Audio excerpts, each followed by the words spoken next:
Those who are asking, how do I pray the word? When you begin, you're going to be reading it because of you need to get the word within you. That is the full armor of God. The word of God is your weapon. So when you begin, you're going to be holding your Bible and reading it.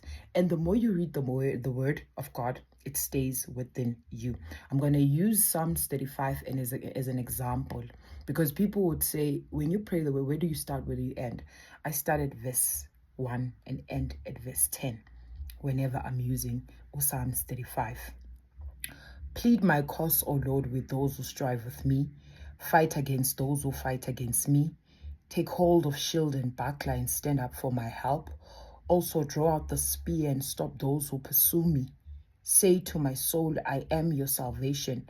Let those be put to shame and brought to dishonor who seek after my life.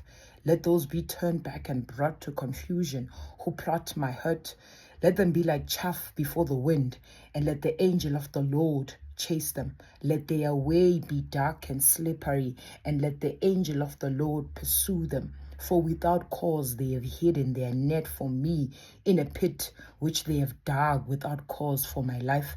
Let destruction come upon him unexpectedly, and let his net that he has hidden catch himself into that very destruction. Let him fall. And my soul shall be joyful in the Lord. It shall rejoice in his salvation. All my bones shall say, Lord, who is like you, delivering the poor from him who is too strong for him? Yes, the poor and the needy from him who plunders him. I say it 3 times in the middle of the night when I cannot sleep and I am able to sleep. Amen.